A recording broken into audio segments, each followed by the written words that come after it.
Hey lovely people, it's been a bit of a week, hasn't it? I just want to reiterate that my personal stance is that I believe victims. I stand with victims and I will do my best to amplify voices. I don't know if that came out right.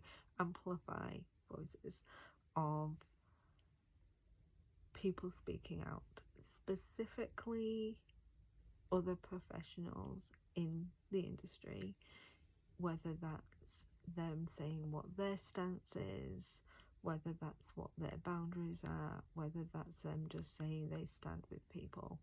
Because I do think that nobody owes you their trauma and nobody owes you a statement. I think those that can speak out and are speaking out are important voices because they do have a platform, and it has been so encouraging to see so many people have a similar stance of this is not okay, there are people suffering. I would just also caution about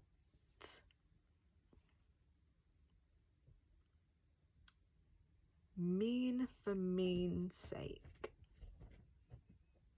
You cannot like somebody, you cannot like their actions, you can advocate for victims' voices, but all of that loses the shuffle when you are just saying mean things, whether that's about the way somebody looks or anything.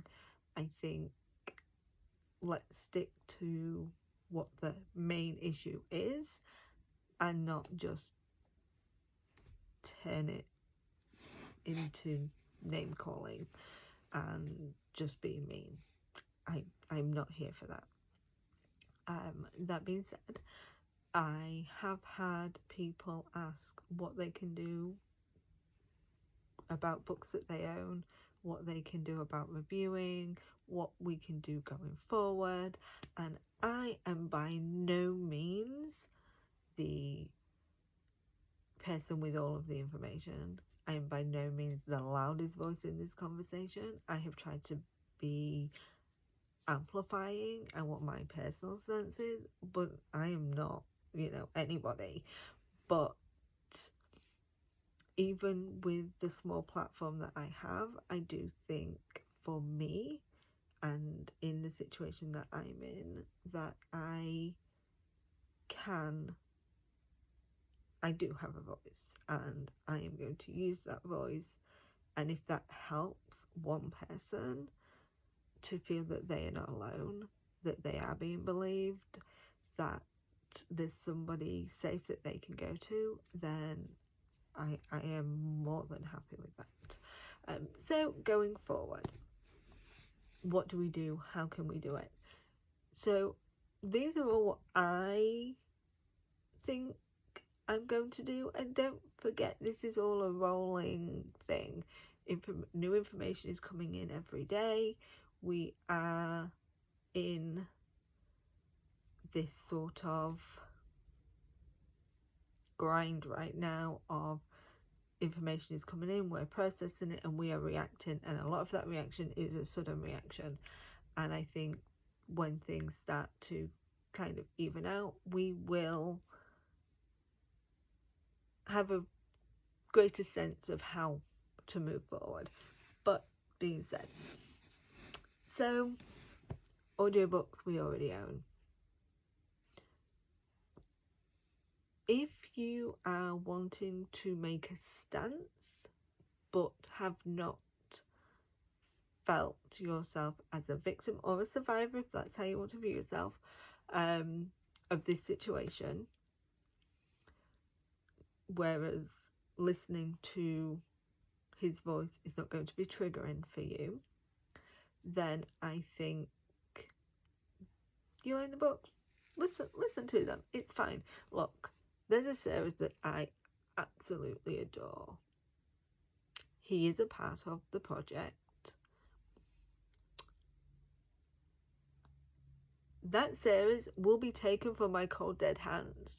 I am not going to let one person's actions ruin the love that I have for that series, and for how monumental that series was for me, for my friends, for an entire community during COVID.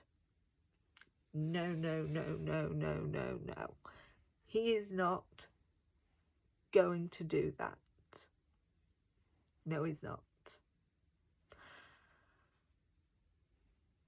Obviously, everybody can make what is right for them. Next, books going forward. So books I own. Look, I'm never going to tell you what you should do. You have to make the right decision for you. But I will not be returning any book that I have purchased, because I purchased it for a reason. I'll be honest, I don't have that many Joe books. Joe was never one of my go-to narrators. There are specific things that I think he was very good at, but he was never like, oh my god, it's a Joe book, I have to buy it like right this second.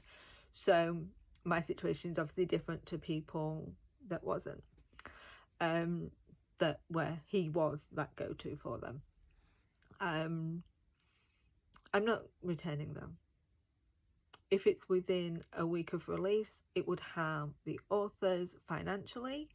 But even if it's only Audible, if we're talking about Audible, that would be affected, in the long run, it's still harming the authors in a sense of if they want to sell their rights, they're going to look at their past sales. If authors are looking at putting new books in audio, they're going to look at what their book sales are, and if they have so many returns, they're going to say it's not worth it. So that is my personal thing with that. Going forward, will I buy a book that Joe is on? If it's an author that I always listen to, I'm not going to buy it, because I'm not going to punish them for someone else's actions. Same with a Blue Nose one. Now, granted, as we know, it's not going to be straightforward in knowing whether they were paid up front or not, and hearing some of the business practices, I am very reluctant, but at the same time, knowing that some of those authors may have felt pressured into signing a contract, I feel even worse for them. So why wouldn't I support them by buying their books, you know? But it would have to be a book that I really wanted, or a situation where I know the author is going to suffer. I'm not doing that. Now, going forward, what can we do? How can we do things? So I think first and foremost, as a community, we need to hold people accountable. If you see somebody making an overly sexual video about a voice actor, call it out. Say, that's not appropriate. They're a human being doing their job. Why are you making it sexual? If voice actors are on a live and people are making sexual comments to them, call out. That's not appropriate. If somebody demands a video of whatever saying they want from the character, voice actors need to start saying, I appreciate that, but I'm not going to do that. Also, don't tag them and tell them that you want them to do it. we need to reassert the boundary, and right now that boundary is gone. It's gone, and we need to reassert that. They are the talent, we are the listener. Can we have conversations? Yes. Can we have meaningful conversations? Yes. But both need to know where that line is and not cross it. Because the whole situation, right? You give an inch, a mile gets taken, and people lose sense of where they are. That's my feeling on it.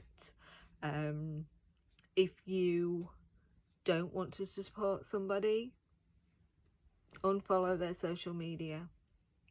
Don't promote them when you are talking about books. Say, I'm reviewing this book, but I'm not going to discuss the male narrator for X, Y, and Z. Or just don't say anything. Just focus on the other people on the project. If you're reviewing it, same thing. I think, there are so many little things that we can do that still shows our support or our distaste for somebody without that, right? Don't follow them on their socials. I think I might have already said that. There's a narrator that I do not support. I have had conversations with people about why I don't support them. And those conversations have primarily been behind closed doors.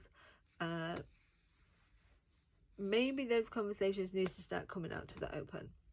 Maybe when we have a problem or a bad experience with somebody, instead of being kind of put in this position of, we can't say anything because, the fangirls will come, maybe we don't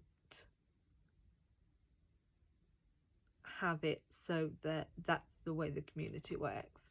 Maybe we have it where a narrator gets to say, I had a bad experience working with this person. A listener gets to say, this person spoke to me like shit, or this person said this, or this person did that. This person made me feel uncomfortable. Authors, same thing. Maybe if we started having these conversations, these sorts of issues would not be as severe, because everybody would know how inappropriate these things were without having to find out the way that so many people have found out. I don't know. Just some ideas. Obviously, if you have any ideas or anything else you can think of, please drop them in the comments. I would love to open dialogue around this sort of thought process, what you guys think. Again, I hate that this is happening. I hate the impact it's having on everybody. I will ask for grace for people involved. You don't know somebody's situation. You don't know how triggering this situation is for somebody.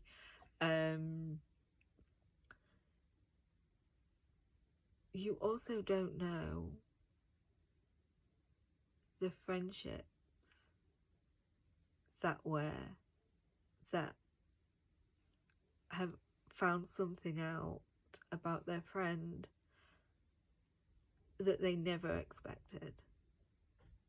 Give them grace. Let them process things that they never knew.